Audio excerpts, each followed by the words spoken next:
Hello friends, digital marketing की series में आपका स्वागत है। अगर हम बात करें डिजिटल मार्केटिंग की तो हमारे पास दो तरीके रहते हैं डिजिटली अपने प्रोडक्ट या सर्विस को मार्केट करने के।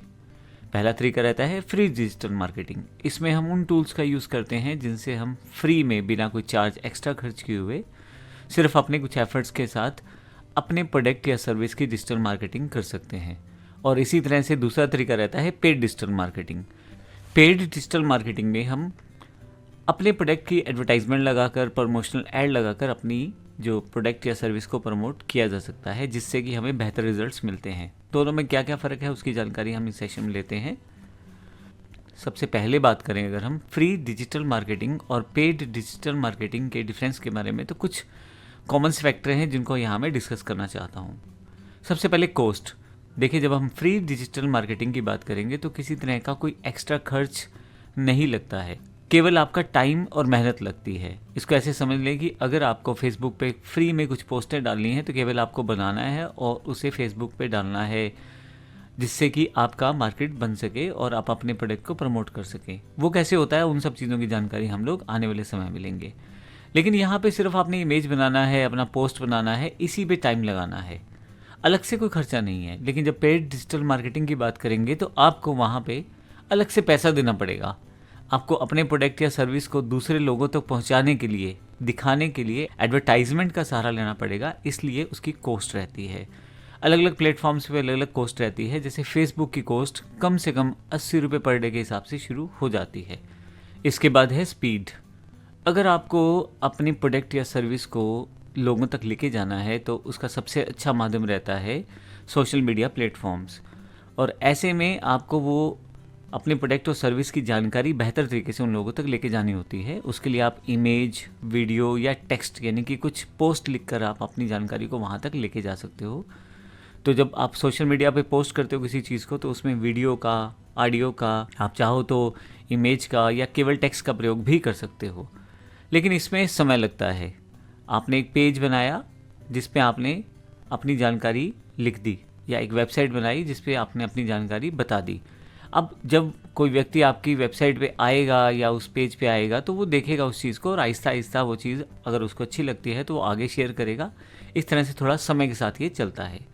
लेकिन अगर हम बात करें पेड डिजिटल मार्केटिंग में, तो इसमें आपने ऐड लगाई। जैसे ही आपने ऐड लगाई तो आप अपनी बात को काफ़ी सारे लोगों तक ले गए, क्योंकि प्रमोशनल ऐड में इंस्टेंटली आपकी जो पोस्ट है या आपका इमेज है या वीडियो है उसे काफ़ी सारे लोगों को शेयर किया गया, जिससे उनको इसकी जानकारी मिले। तो स्पीड थोड़ी सी ज़्यादा रहती है क्योंकि आपने पेमेंट किया है, उसके लिए पेड डिजिटल मार्केटिंग का प्रोसेस किया है। रीच की बात करें तो लिमिटेड टू ऑर्गेनिक ऑडियंसेस। इसका मतलब ये है कि जितने लोग आपकी पेज के साथ जुड़े हैं, आपकी प्रोफाइल के साथ जुड़े हैं, आपके जितने भी सोशल मीडिया के साथ जुड़े हैं, वहाँ तक ही आपकी रीच रहती है। अलग से बाहर के लोगों तक आपकी बात नहीं पहुँचती है जल्दी जल्दी, जब तक कि चीज़ें शेयर ना की जाएँ। लेकिन जब पेड डिजिटल मार्केटिंग की बात करते हैं तो वहाँ पे क्योंकि आप पैसा दे रहे हो तो बड़ी आसानी से आप अपनी रीच को बढ़ा सकते हो। आप बहुत सारे लोगों तक कुछ ही समय में जा सकते हो, जिसमें आपको केवल सिर्फ पैसा देना रहता है। तो एडवर्टाइजमेंट का बेनिफिट ये सबसे बड़ा रहता है। टारगेटिंग की बात करें तो जेनेरिक टारगेटिंग रहती है। इसका मतलब ये हुआ कि मान लीजिए मैं कंप्यूटर का एक ट्रेनिंग बेचता हूँ, तो जो मेरा पेज है उस पर कोई भी आ सकता है। उस पर कोई व्यक्ति जिसको कंप्यूटर का इंटरेस्ट है वो भी आ सकता है, और कंप्यूटर का इंटरेस्ट नहीं है वो भी आ सकता है, तो मेरे पेज को देख सकता है। छोटा जो बच्चा है वो भी आ सकता है और बड़ा कोई व्यक्ति वो भी आ सकता है।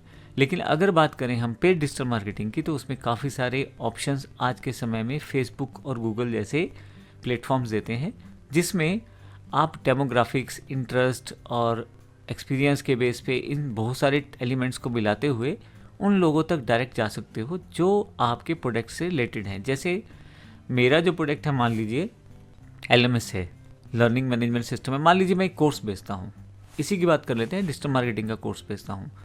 तो मैं इस कोर्स को कहाँ पे लेके जाना, उन लोगों के पास लेके जाना चाहूँगा जो स्टूडेंट्स डिजिटल मार्केटिंग का कोर्स सीखना चाहते हैं, जो व्यक्ति डिजिटल मार्केटिंग करना चाहता है अपने छोटे या बड़े बिजनेस के लिए। तो इस समय मैं अपनी ऑडियंस को टारगेट कर सकता हूँ। मुझे सबको अपना ऐड दिखाने की ज़रूरत नहीं है, केवल उन्हीं लोगों को जो डिजिटल मार्केटिंग से संबंधित हैं या इंटरेस्टेड हैं, उन तक मैं अपनी बात पहुंचा सकता हूं। इसीलिए प्रीसाइज टारगेटिंग रहता है। आप अपनी ऑडियंस को बता सकते हो, डिफाइन कर सकते हो आज के सोशल मीडिया प्लेटफॉर्म्स के साथ। तो थोड़ा सा ये अलग बेनिफिट रहता है, क्योंकि देखिए जब आपकी पेज है, नॉर्मल पेज है, उस पर 50 लोग आएंगे और उसमें हो सकता है आपके कार्यक्षमता वाले या आपकी चीज़ों से ताल्लुक़ रखते हुए केवल 5 लोग आए 50 में से। लेकिन जब आप प्रिसाइज टारगेटिंग करते हो तो 50 में से कम, ज़्यादा नहीं तो 70 से 80% लोग जो हैं वो आपके एरिया से रिलेटेड होते हैं। तो ये एक बेनिफिट रहता है टारगेटिंग में पेड डिजिटल मार्केटिंग का। एग्जाम्पल्स की बात करें फ्री डिजिटल मार्केटिंग में, देखिए आपको एसईओ यानी कि सर्च इंजन ऑप्टिमाइजेशन, यानी कि आप जो कीवर्ड लिखते हैं, सर्च करते हैं, उसके आधार पे आप अपनी फ्री डिजिटल मार्केटिंग को प्रमोट कर सकते हैं। कंटेंट मार्केटिंग, हर रोज़ आप अपने प्रोडक्ट के बारे में नई नई जानकारी लोगों तक लेके जा रहे हैं, उसके लिए आप सोशल पोस्ट का इस्तेमाल कर सकते हैं। कोई नया इमेज बना दिया, कोई नया वीडियो बना दिया, कोई नया टेक्सटुअल आर्टिकल या ब्लॉग लिख दिया और अपनी बात जो है सामने वालों के पास शेयर की। लेकिन पेड डिजिटल मार्केटिंग में आप एड्स का यूज़ करते हैं, तो उसमें गूगल, फेसबुक या कोई थर्ड पार्टी टूल्स या पार्टनरशिप्स के साथ आप अपनी एड्स को या अपने प्रोडक्ट को पेड डिजिटल मार्केटिंग के साथ सामने वाले के पास लेके जा सकते हो। मैं आपको बता दूं, एक सबसे इम्पोर्टेंट बात ये कि बात किसी भी प्रोडक्ट की हो या किसी भी सर्विस को हो, बात फ्री डिजिटल मार्केटिंग की हो या पेड डिजिटल मार्केटिंग हो, एक बात ध्यान रखिएगा हमेशा, आपको अपनी जो बात रहती है वो इमेज, वीडियो, ऑडियो, किसी टेक्स्ट फॉर्मेट में, किसी ब्लॉग फॉर्मेट में, इन्हीं माध्यम के साथ ही आपको अपनी बात रखनी होती है सामने वाले के पास। अब चाहे फ्री डिजिटल मार्केटिंग करें या पेड डिजिटल मार्केटिंग करें, दोनों तरफ एक जैसी ही बात रहती है। तो आने वाले सेशंस में हम देखेंगे किस तरह से हम अपनी इमेजेस को फ्री में और पेड दोनों वर्जन्स में प्राप्त कर सकते हैं, कैसे उसे एडिट कर सकते हैं। इसके लिए हम कैनवा, चैट जीपीटी इत्यादि टूल्स का प्रयोग करेंगे। धन्यवाद।